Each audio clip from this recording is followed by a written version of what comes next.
Bonjour à tous, c'est Kevin, bienvenue sur la chaîne iBordelais. Aujourd'hui, on va donc parler du Oppo Find X5 Pro que j'ai utilisé pendant plusieurs semaines comme téléphone principal.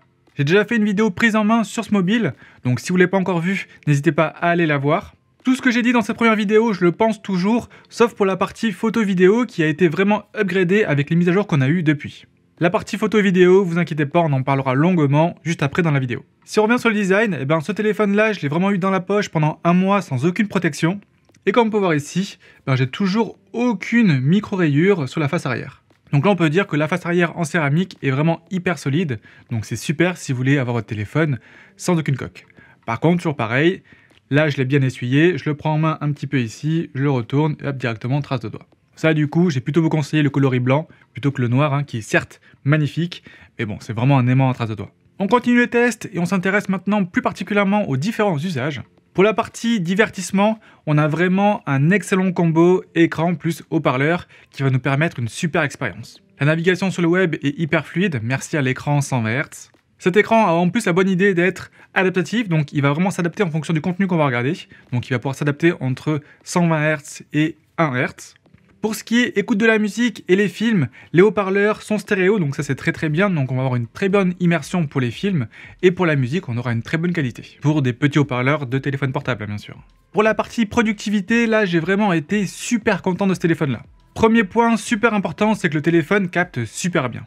En fait, Oppo a mis des antennes tout autour du téléphone, donc vraiment à 360 degrés, et le résultat c'est qu'on a vraiment une excellente qualité audio pour les appels, que ce soit en réception, donc j'entends très bien, mais aussi en émission, donc ceux à qui je parle m'entendent aussi très bien. Et bien sûr, pour tout ce qui est autre usage, on aura besoin de data, donc 3G, 4G, 5G, là aussi le téléphone va très bien capter. Sinon, à l'utilisation en général, il n'y a vraiment aucun ralentissement, en même temps, heureusement, on a 12 Go de RAM, c'est énorme là-dessus. Le multitâche fonctionne très bien, je peux passer facilement entre plusieurs applications à la volée sans aucun ralentissement. Niveau autonomie, il fait ma journée sans problème, donc ça au final c'est vraiment ce que je lui demande. Mais surtout, grâce à la charge SuperVOOC 80 watts, on va pouvoir le charger super rapidement. En gros, je me réveille le matin, ah mince, j'ai plus de batterie, je le charge pendant 10-15 minutes, j'ai largement de quoi faire la journée. Et chose hyper sympa qui est de plus en plus rare en ce moment, le chargeur rapide est fourni dans la boîte. Et enfin, autre chose assez sympa aussi, c'est que Oppo a développé son application pour PC pour pouvoir connecter son téléphone en sans fil directement au PC et retrouver vraiment son téléphone sur son PC. Ça va être super par exemple pour pouvoir récupérer facilement des photos du téléphone vers l'ordi.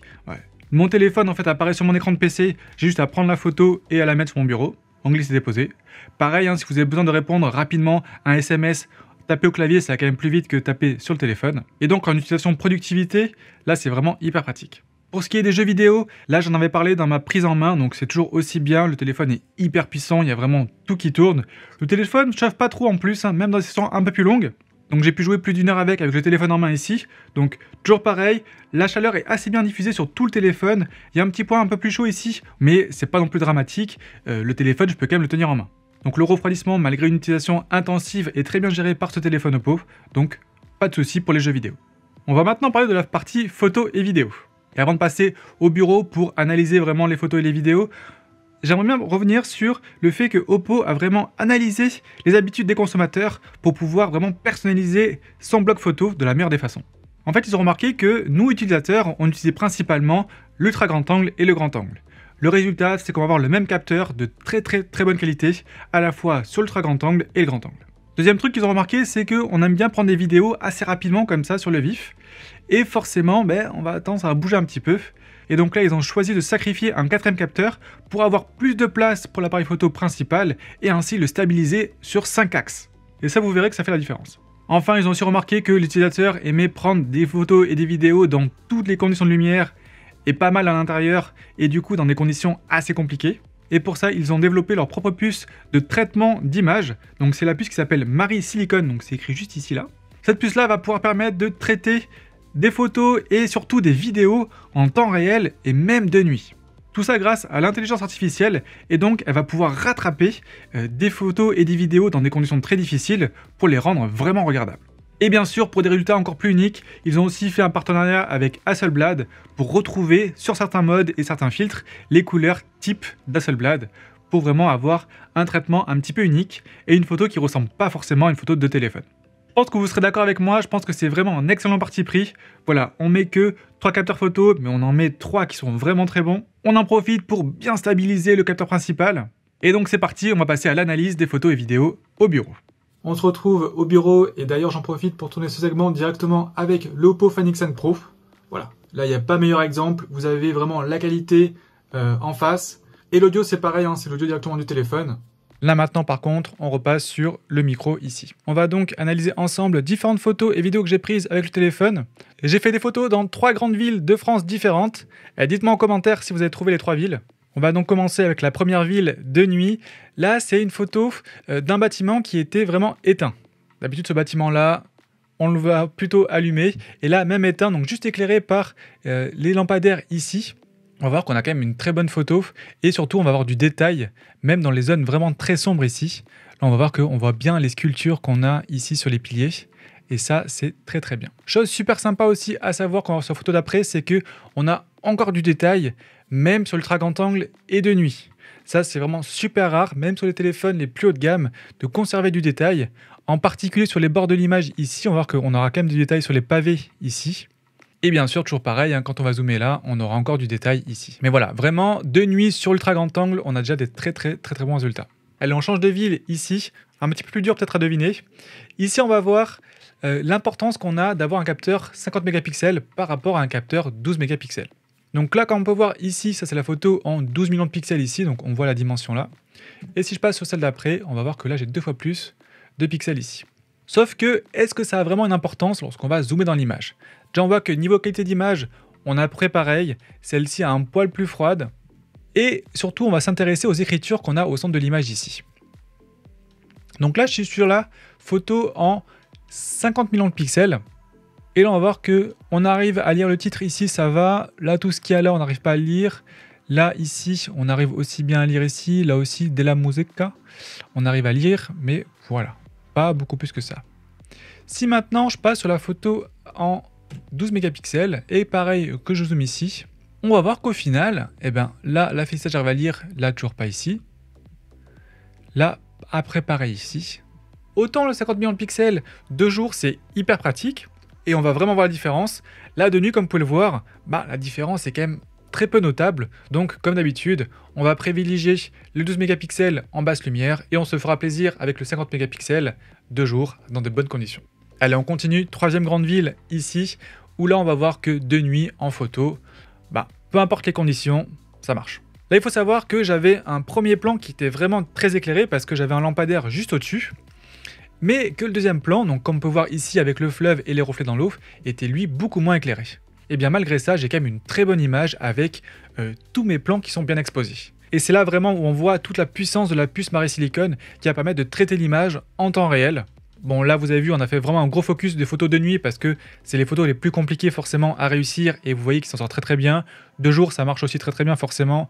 Là on va voir que par exemple ce plan là de la ville, j'ai pris exprès cette photo là parce que on va vraiment voir tous les détails de la pierre et même dans le bord de l'image, ça c'est hyper important. Donc là on voit qu'on a vraiment tous les détails qui sont bien respectés.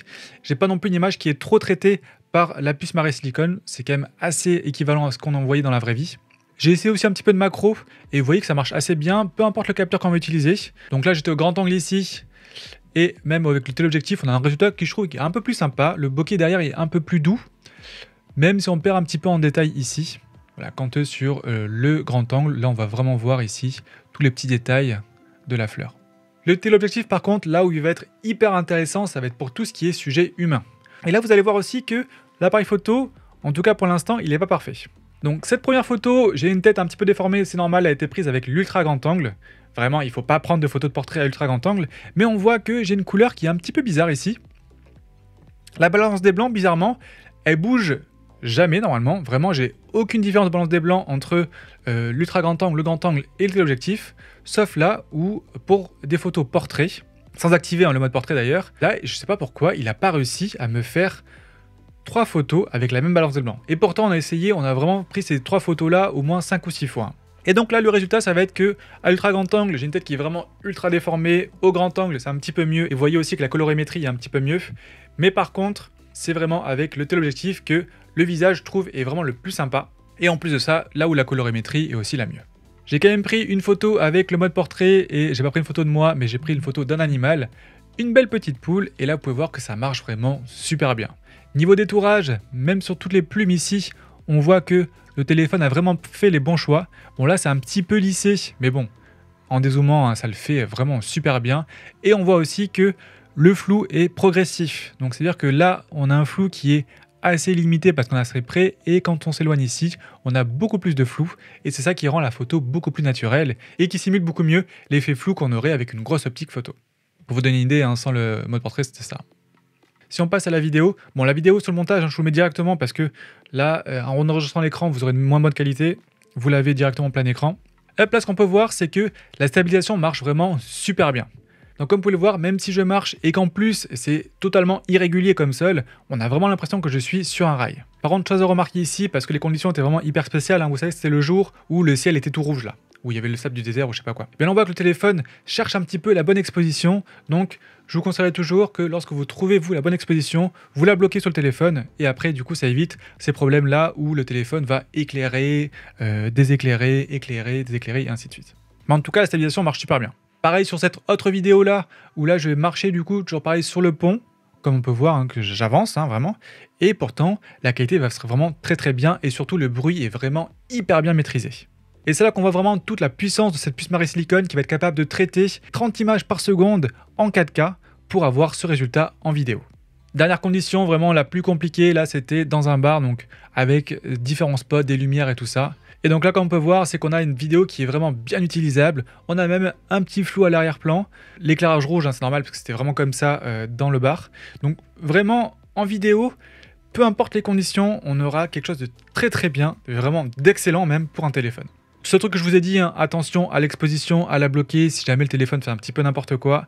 Et aussi, en portrait, attention aussi à la balance des blancs des fois qui peut être un petit peu bizarre. Mais voilà, sinon j'ai pas grand chose au final à reprocher à ce téléphone-là niveau photo et vidéo. Mais du coup, est-ce que le Oppo Find X5 Pro est fait pour toi? Il ne sera pas fait pour toi si jamais tu prends peu de photos et de vidéos. Là, je vais plutôt te conseiller le tout petit frère, le Oppo Find X5 Lite. Il ne sera pas non plus fait pour toi si jamais tu cherches le meilleur rapport qualité-prix. Comme tous les mobiles très haut de gamme en fait, hein. Là forcément, il est excellent, mais on paye le prix fort. Et donc, si tu cherches un meilleur rapport qualité-prix, là je te conseille plutôt le modèle de l'an dernier, donc le X3 Pro. Et enfin, il ne sera pas non plus fait pour toi si jamais tu veux un téléphone qui ne prend pas les traces de doigts. Bah, là voilà, hein, regardez, ça fait 15 minutes que je tourne et il est déjà rempli de traces de doigts. Il sera vraiment parfait pour toi si jamais tu prends beaucoup de photos et de vidéos de paysages. On a clairement le capteur ultra grand angle, le meilleur du marché pour l'instant, et ça c'est vraiment idéal pour les photos et les vidéos de paysages. Il sera aussi parfait pour toi si jamais tu prends beaucoup de vidéos dans des conditions compliquées, donc soit en intérieur, soit la nuit. Alors on était un petit peu habitué sur la photo à avoir des bons résultats de nuit. Là vraiment en vidéo c'est assez unique, et c'est vraiment grâce à la puce Marine Silicon qui va traiter et de façon hyper rapide le flux vidéo qui va arriver, même du flux vidéo 4K. Et donc en activant tout le traitement d'intelligence artificielle du téléphone, on arrive à avoir de très bons résultats. Et il sera aussi parfait pour toi si jamais tu veux un téléphone qui capte super bien.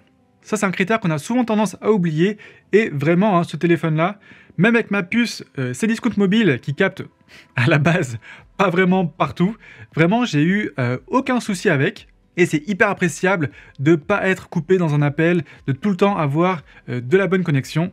C'est pas le cas avec tous les mobiles, même les plus haut de gamme, donc c'est vraiment un point à noter. Et en petit bonus, la charge rapide 80 watts qui est super pratique. Et donc en conclusion, c'est vraiment un super mobile pour ceux qui sont les plus exigeants. Que ce soit pour travailler, pour jouer, pour se divertir, et bien sûr pour prendre des photos et des vidéos, on a vraiment un excellent mobile ici. Et bien sûr tout ça a un prix, et donc si vous voulez autant de performance mais dans un budget un peu plus serré, vous avez toujours le Oppo Find X5. On va juste faire des petites concessions, je vous affiche ici d'ailleurs toutes les différences entre les deux. Comme vous pouvez le voir, c'est pas non plus grand chose, mais ça permet de enlever quelques centaines d'euros sur la facture. Et donc, si ces mobiles-là rentrent dans votre budget, je peux que vous les conseiller. Je vous mets d'ailleurs quelques liens en description chez différents marchands pour que vous puissiez trouver le meilleur prix.